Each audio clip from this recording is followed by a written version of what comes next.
Apunten singkat mawon. Napa saged kita sampai dateng wusul dateng Gusti Allah tanpa melalui bimbingan kedah harus biat dateng guru mursyid. Mekaten ngapunten sadaya. Nggih. Tinggal mandangnya dari mana? Mandangnya dari mana? Sebagai pedoman di Al-Quran, selain Allah tidak akan pernah bisa menolong. Iki pedoman mawon. Tapi ini kok dioncai. Selain Allah tidak akan pernah bisa menolong satu dengan yang lain. Sebab tidak ada pertolongan kecuali adanya dari Allah. Selain Allah tidak bisa mendatangkan mudarat atau manfaat. Berarti selain Allah itu disebut makhluk, ya. Yes. Bingung iki nek kita untal mentah-mentah ayat ini. Bingung.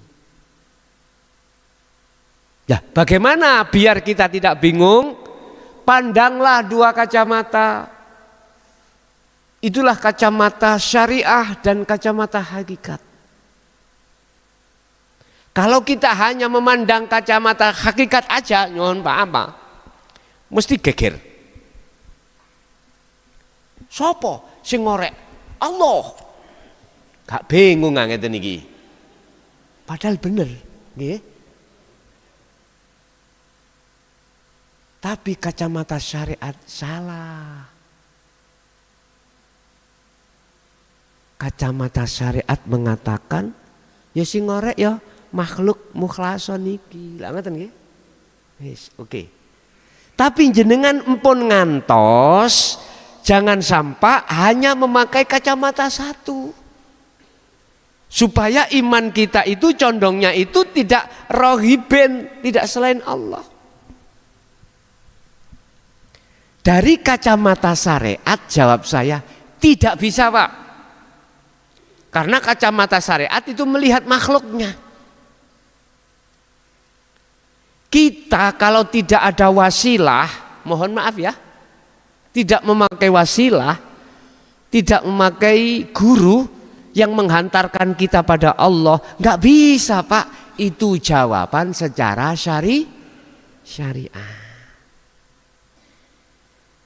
Tapi kita jangan bersikukuh pandangan ini saja. Kita harus memandang dari sisi hakikat juga. Pandangan dari sisi hakikat itu dengan kolbun, dengan hati, bukan dengan akal. Pandangan syariat kita memakai dengan pandangan akal, Pak. Sebab secara akal manakala korean itu tidak dinyalakan, gak mungkin rokok itu akan bisa metu genine, gitu loh ya. Iki hukum sebab akibat. Yo gak iso, Bos. Nek gak percaya, ayo muten tok ae rokok iku. Gak usah ditekakno korean. Yang ini Pak terus. Akal nggih? Akal. Ngapunten. Dengan coro akal inilah Nabi Adam pernah kepleset. Gara-gara buah huldi. Allah sudah katakan, Adam, wala taqraba hadhihi syajarah, jikalau kau ingin terus kekal abadi di surga ini, domisili ini, satu hal yang tidak boleh kau lakukan, jangan pernah kau mendekati, mboten makan, mendekat. Qur'annya itu mendekat, Pak. Umumnya kan kita artikan memakan dah ya. Memang iki makanya kula mengatakan kalamnya itu kalam baligh. Udah susah. Padahal maksudnya tidak mendekat yang dimaksud. Wala taqraba hadhihi syajarah. Artinya gini, Pak. Buah khuldi iku kan nyantole ada di pohon huldi. Lah gitu dah. Kau akan dikatakan makan kalau sudah mendapatkan buahnya. Lah gitu dah. Kau akan bisa mendapatkan buahnya jikalau kau mendekat pohonnya. Makanya mengapa Allah dengan hukum yang sangat berhati-hati di dalam Al-Quran Allah katakan kalimatnya wala taqroba.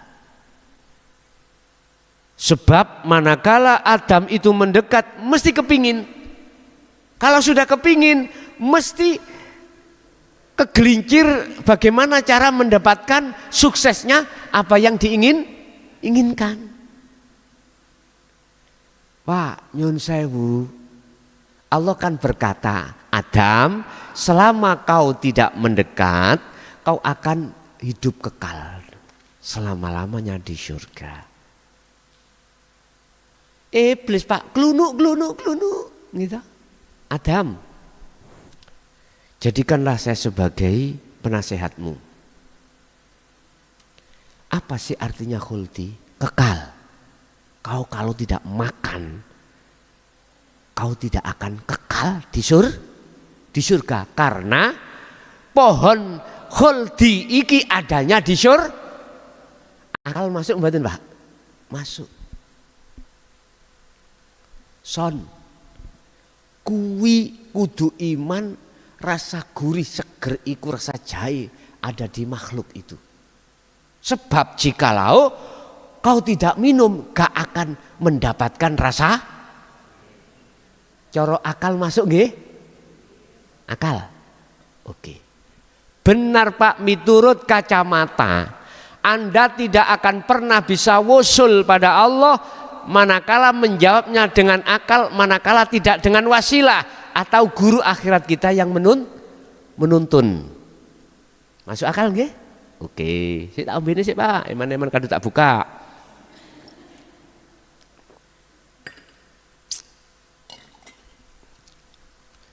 Tapi tolong gunakan iman juga. Pandangan hati. Pandangan hati apa? Gini. Apakah Allah tidak kuasa menghendaki hambanya tanpa wasilah secara syariat? Aku tanya.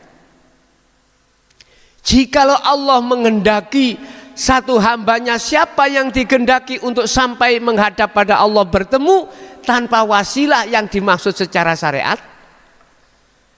Jawab sampean pun dari syariat, pun dari akal, tapi dengan hati.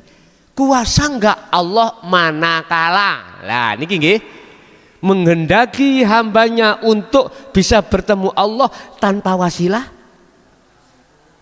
Iki sampean jawab dewe-dewe. Pernahkah Allah dikalahkan dengan akal?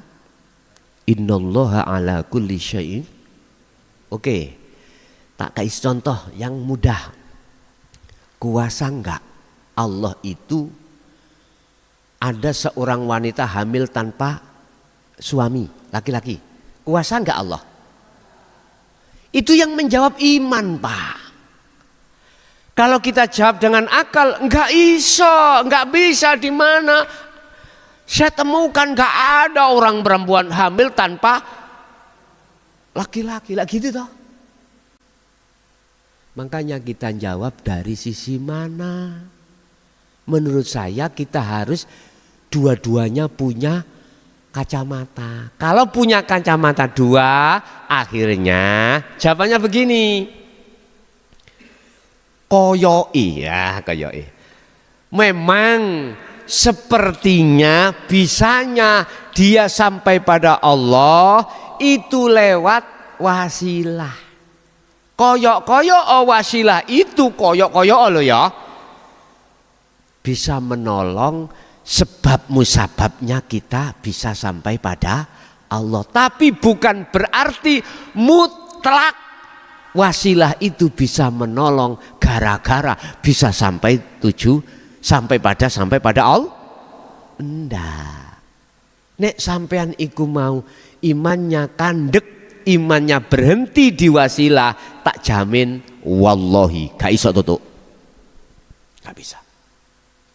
Sebab ada talinya ruh, talinya nafsu yang paling lembut di dalam hati jenengan. Nanti kita akan membahas basiroh. Paling lembut apa? Kita masih mengatakan selain Allah berlaku. Itu talinya ruh yang paling lembut dalam diri jenengan sehingga Anda tidak bisa usul pada Allah. Nanti ada dibahas gini Pak. Apa mungkin saya di Mojokerto dirantai dicagak bisa sampai ke Kediri? Selama rantai gak dilepas bisa? Gak bisa. Kecuali rantai itu dilepas. Jadi rantai yang paling halus adalah dalam diri masih ada rasa selain Allah, makhluk dirinya atau orang lain, makhluk inti ini masih berlaku, nggak iso.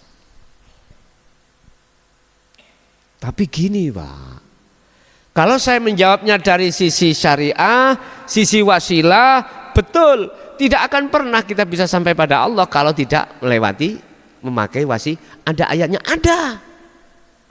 Wajib kita cari wasilah. Sampeyan padosi ning Quran tentang wasilah. Di Google ditulis surat apa tentang wasilah. Di situ dikatakan wajib kau memakai wasilah manakala sampai pada aku. Nah, kita kalau melihat dari sisi kacamata zahir ya wajib Pak. Kalau enggak wajib malam ini tidak akan terjadi ngaji ini. Ini kira wasilah sih sami paham toh? Nah, gitu loh. Lah, cara akal menjawab, iya, memang kalau tidak dijikan itu ya gak paham aku caranya.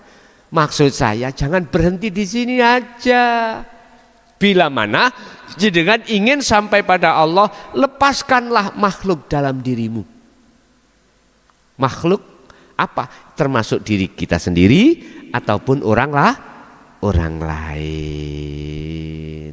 Akhirnya nanti sampai itu masuk di dalam hukum di mana yang ditanyakan tadi ahadiyah menuju ke ahad. Jadi Bapak, jawaban saya secara pandang sudut kacamata syar'i tidak bisa. Kita itu sampai pada Allah tanpa wasilah. Tetapi kalau saya memandang dari kacamata hakikat, Allah tidak akan pernah bersekutu terhadap siapapun dalam menyelesaikan masalah apapun.